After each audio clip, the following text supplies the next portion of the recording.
Já falamos sobre economia, agora vamos falar sobre política. Após a eleição na Câmara, o ano legislativo começa com uma discussão importante. O presidente reeleito, Arthur Lira, que venceu com o apoio do presidente Lula, pretende criar um grupo nas próximas semanas para discutir a reforma tributária. E sobre o cenário político na casa, nós vamos conversar agora ao vivo com o deputado Marcel Van Hatten, que é deputado federal e também vice-líder do Partido Novo na Câmara. Deputado, muito obrigado pela sua presença e bem-vindo nessa manhã. Muitíssimo obrigado, satisfação estar falando com você e também com todos os telespectadores da CNN. Muito bem, ontem eu tive a oportunidade de conversar com um colega seu de Câmara, deputado aqui em Kataguiri, que falou o seguinte: olha, o governo não terá vida fácil para passar a reforma tributária. O senhor compartilha dessa opinião? Jairo, com certeza. Se depender de mim e daqueles que são deputados de oposição, nós não deixaremos passar uma reforma tributária que piore o nosso sistema, que já é muito oneroso e complicado para quem trabalha, para quem empreende no nosso país. Se for uma reforma tributária que descomplique o sistema e que garanta que nós tenhamos impostos mais baixos, mesmo que no médio e no longo prazo para toda a sociedade, ok, a gente apoia, assim como aconteceu no início do governo Bolsonaro com a proposta de reforma tributária que foi sugerida pelo ministro Paulo Guedes. Agora, o que nós estamos ouvindo é que a nova reforma tributária, essa proposta pelo governo Lula e pelo PT, vai ser uma reforma que não focará em descomplicar o sistema, o que já é ruim por si só, porque essa é a pior parte de quem paga imposto no Brasil, é o custo para recolher os impostos e a burocracia envolvida nisso, mas também focará em aumentar a arrecadação, ou seja, focará em aumento de impostos. Nós não aguentamos mais os impostos que são cobrados dos brasileiros, e falar em aumento de impostos nesse período em que a economia precisa justamente se recuperar é um disparate total, e como oposição, se for essa mesma proposta, nós não teremos como apoiar, pelo contrário, nós nos oporemos a ela. Aproveitando o assunto, a bancada do Novo, a sua opinião, ou daqueles seus colegas também que farão parte da oposição, deputado, quando a gente fala, por exemplo, do sistema de âncora fiscal, da responsabilidade, qual o caminho que o senhor acha que tenha que ser necessário daqui para frente? Abandonar o teto de gastos, escolher o waiver ou qualquer outra maneira? Jair, na verdade, o teto de gastos ele já foi extinto, pelo menos constitucionalmente, com a PEC aprovada no ano passado, a PEC da gastança, inclusive com apoio de vários partidos que tinham, na eleição passada, apoiado Jair Bolsonaro para presidente da República. Isso foi uma decepção, uma frustração enorme. Nós trabalhamos muito para evitar que o teto saísse da Constituição. Inclusive, foi um destaque do Partido Novo, né, feito para manter o teto de gastos na Constituição, e não foi aceito, né, foi derrubado. Agora a gente precisa aguardar que seja enviado pelo governo a nova proposta de âncora fiscal. Nós já, pelo menos, previmos isso nessa PEC, na PEC aprovada na Câmara dos Deputados e no Senado, né, que o governo terá de mandar uma nova proposta de âncora fiscal. Mas como eu alertei na Comissão Mista de Orçamento, onde fui membro titular no ano passado, nós não podemos trocar uma âncora fiscal por um cordão de amarra-bote, né? Ou seja, colocar algo tão flexível ou tão facilmente manipulável que não signifique controle de gastos e de despesa de verdade, que é o que o PT no fundo quer, né? O PT gosta de gastar como se não houvesse amanhã. Quase 200 bilhões de furo no teto na PEC no ano passado significa um valor que a nossa sociedade terá de pagar a mais do que aquilo que nós temos condição de arrecadar. E isso é muito ruim para o país. Portanto, vamos trabalhar e atuar firmemente para que a nova âncora fiscal seja de fato uma âncora, ou seja de fato algo forte, né? E não, né, repito aquilo que disse há pouco, não se torne apenas, né, um cordão de amarra-bote, algo que facilmente, com a primeira tempestade, será arrebentado, e isso não é bom para o nosso país. O senhor acabou de fazer uma crítica referente à predisposição a gastos do PT, do governo Lula. Eu gostaria de saber do senhor também para quais outros temas será o direcionamento daqui para frente do Partido Novo nessa nova legislatura e qual o comportamento, de forma, claro, genérica, na sua avaliação, para a oposição a esse governo pelos próximos 4 anos. Eu acho que é muito importante a atuação do Novo e de todos aqueles que estão envolvidos, né, na oposição em recuperar a democracia brasileira, reequilibrar os poderes, pacificar o país. O Novo tem um compromisso muito claro com o combate à corrupção, que vai continuar, com a liberalização da economia, que vai continuar, e nós entendemos que há algo que precede tudo isso e que dá respaldo, né, às boas relações políticas e às propostas que nós apresentamos, que é a defesa da nossa Constituição, a defesa das nossas leis. Por isso, sob o meu ponto de vista, uma das prioridades é a instalação da CPI do abuso de autoridade do STF e do TSE. Nós já estamos nos encaminhando para obter, se tudo correr bem, nessa semana, 171 assinaturas necessárias, inclusive para proteger a liberdade de imprensa. Desculpe interromper. Nós estamos chegando... Sim, nós estamos chegando a 100 assinaturas agora nesse fim de semana.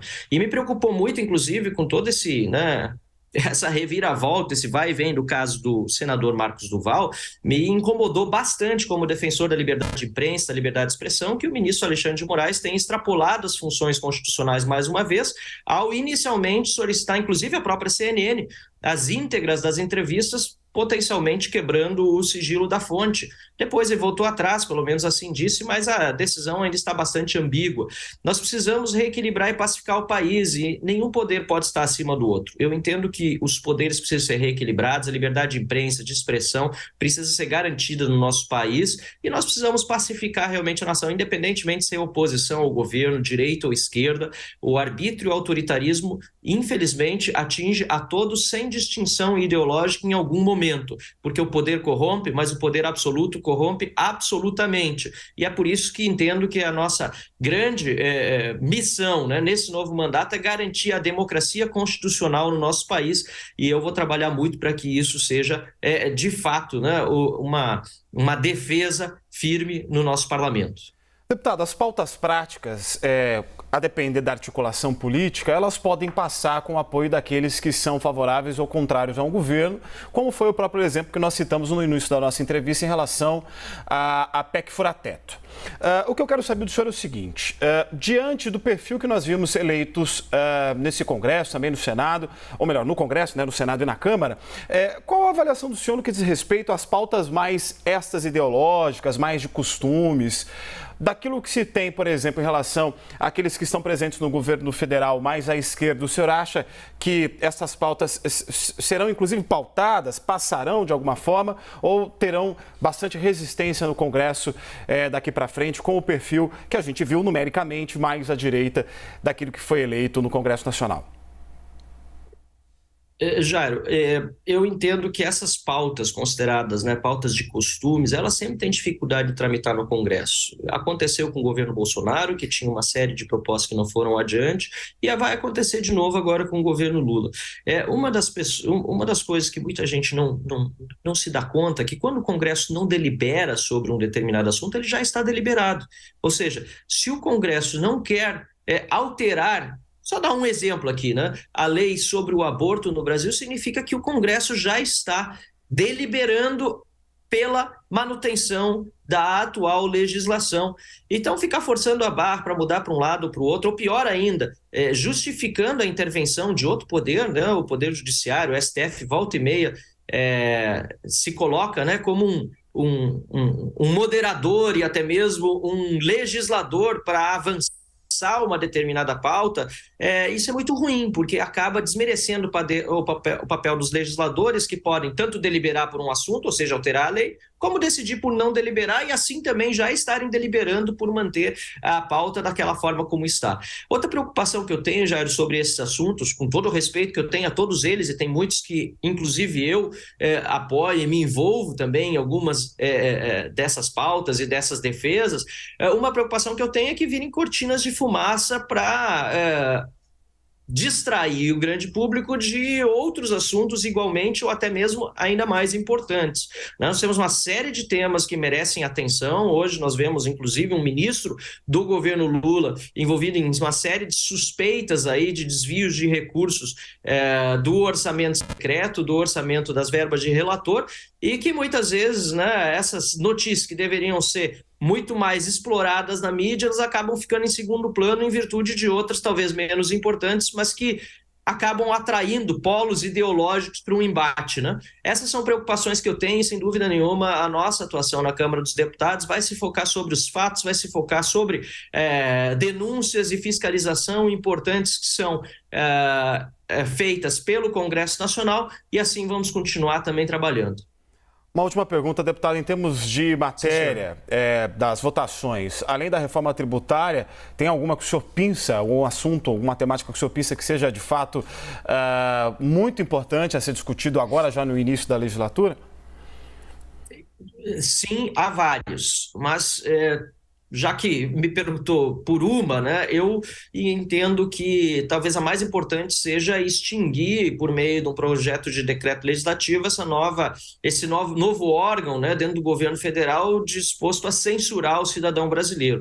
Eu acho isso muito grave, tanto sob o ponto de vista da liberdade de expressão do brasileiro, como da própria liberdade de imprensa. Ter um órgão dentro do governo decidindo o que é verdade e o que é mentira é um absurdo, né? Na verdade, como dizia Milor Fernandes, né, sobre o papel da imprensa, a imprensa é oposição, né? A imprensa é oposição a governo, sim, mas oposição a desvios éticos, de moral, e precisa sempre denunciar aquilo que está acontecendo errado em relação ao governo. Quando o governo diz o que é verdade, o que é mentira, o que é fake news e o que pode ser divulgado, o próprio papel da imprensa é diminuído. Dizia o Milor Fernandes, né? A imprensa é oposição, o resto é secos e molhados, ou seja, o resto é apenas comércio, né? Negociata entre governo e aqueles que se dizem de imprensa, mas no fim são chapa branca. Isso a gente não pode ter no nosso país, e a gente não pode ter essa ameaça, né, do governo federal sobre a atividade tanto da imprensa como dos cidadãos que devem ter a sua liberdade de expressão e de opinião garantidos.